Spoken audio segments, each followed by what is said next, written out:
If you have hooded eyes or your eyes always look tired, try this technique to make them look bigger, brighter and more awake. I've used it on clients for over 20 years. If you have hooded eyes, you want to swap your big fluffy blending brush for something smaller. We're only working in a tiny area above the crease, so we don't want the colour going everywhere. So you've got options here, smaller pencil brushes, or you can swap it for a smaller blending brush like this one. And I will link everything in the description bar for you. I'm reaching for an all matte palette because mattes allow us to sculpt the eye. You can of course add a shimmer later, but think of this as the 101 of contouring the eye. I'm taking the number 2 flat shader brush by Refa, and I'm taking the bone shade, which is the lightest shade in the palette. You can of course reach for the peachier tone if you're of a medium skin tone, and if you're of a deeper skin tone, reach for a colour that's slightly lighter than your skin. And we're applying this directly on the inner corner of the eye, and then we're going to pat that all the way across that mobile lid, and we're going above the socket line. Take what's left on your bristles and pat that underneath your tear duct. This is going to give you that bright and awake finish to the eyes. That inner corner of the eye is where we tend to get a lot of darkness. This is often in the shades of blue or purple tones. So apply your concealer as a base first, and then when we pop this bone shade on top, or any colour that's brighter than your skin tone, it's really going to open up this area and make the eyes look awake. So I'm using the tip of the brush to take this colour just above where my natural socket line is. Now I don't have hooded eyes, but if you do, make sure you're going above where the fold of your lid is. And then when we go in with our contour shade, we're going here above the socket line. Obviously you don't have to have hooded eyes to create this look, you can do this on any eye shape.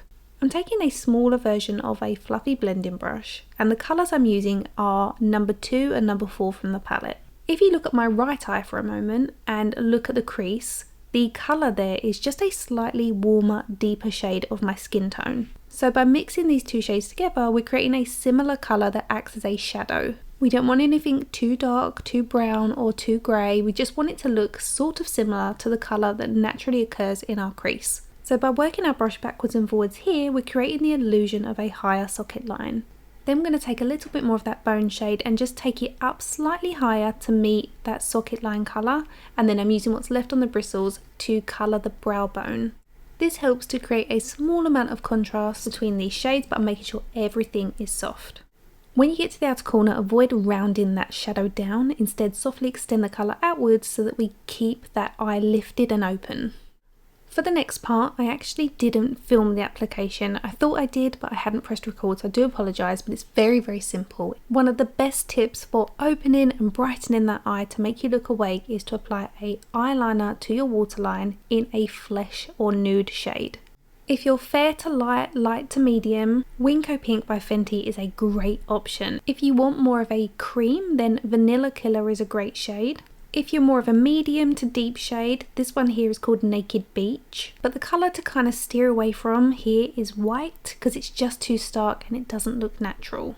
Again, I'm sorry I didn't film me applying it, but I went with Winko Pink. I'm showing a few different brushes here because the size of your eye can change what works best. A smaller brush is great if you have smaller eyes because you can be more precise. The wider brushes are great if you've got bigger eyes because it covers more surface area.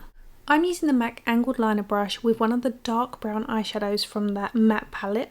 Tapping off all the excess eyeshadow, I'm tapping and wiggling at the root of the eyelashes on the outer third of the top lid. If you have very severe hooded eyes, you can skip this part. We are going to be tightlining, and that's where the important part is for hooded eyes. However, if you have a little bit of space, feel free to follow along what I'm doing here. And as you can see, I'm very softly creating the subtlest of baby wings. If you have the space here to pull the colour out, do so. It's super soft. It's only a tiny amount of colour, but it creates a soft lifted effect. If you have hooded eyes, again, feel free to stop right at the outer corner rather than pulling the colour outwards. Use what's left on your bristles to pull that colour towards the inner corner of the eye, but again, keep it super soft. It just is a hint of a shadow. So when you look up, it's almost barely visible, but it just makes enough of a difference. Like before, I'm only using whatever's left in the brush and gently pressing it into the root of these lower eyelashes. We don't want to see makeup, it simply adds depth at the lash line so that the eyelashes look fuller. Curling your eyelashes instantly makes your eyes look more awake, and there are curlers for every eye shape, so if the standard one doesn't work for you, I've linked a smaller one in the description, and I've also added the tutorial for this one on screen now. It makes such a difference. Taking your brush of choice, we're going to tightline the eye. Again, I'm using an angled liner brush. For me, I just prefer this method. I'm coating the bristles using a brown pencil. This is a waterproof, long-lasting one by Nude Sticks in the shade Cocoa. I prefer brown because it's much more flattering. However, black works too if you want more intensity. There's a couple of ways you can do this. You can either look up into a mirror or down into a mirror. I find it more comfortable looking down. And all you're doing is wiggling this between the root of your eyelashes. If you're a long-term viewer, you'll know I absolutely love an eyelash primer to maximise your natural eyelashes. This one is by Lancome. If you don't love wearing false eyelashes, this is a great way to maximise your natural lashes. It helps them look fuller and thicker before you apply your mascara. There's a sweet spot though. Allow it to dry for around 60 seconds just till it starts to turn clear, but it doesn't fully dry because otherwise that becomes hard to build your mascara onto.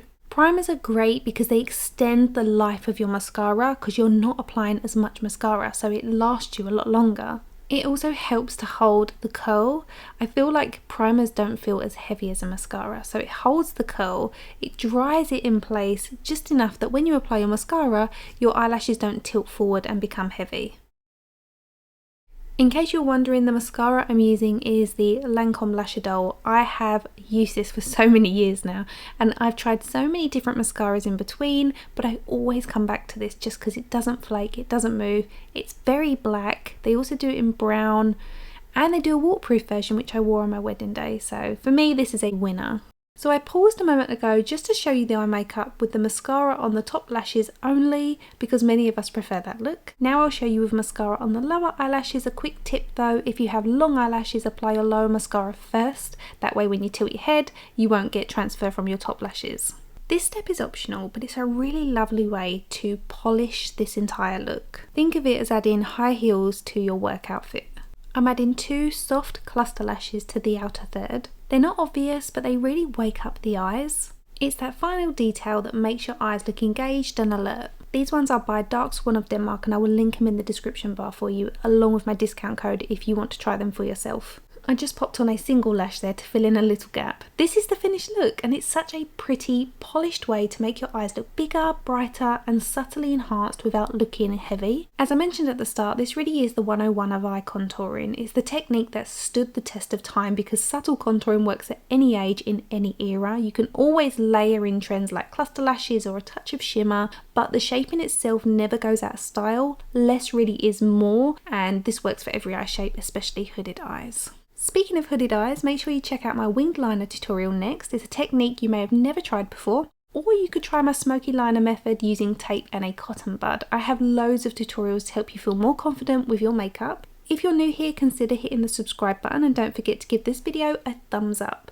You can shop everything I've used in the description box. Thank you so much for watching, and I see you next week. Bye!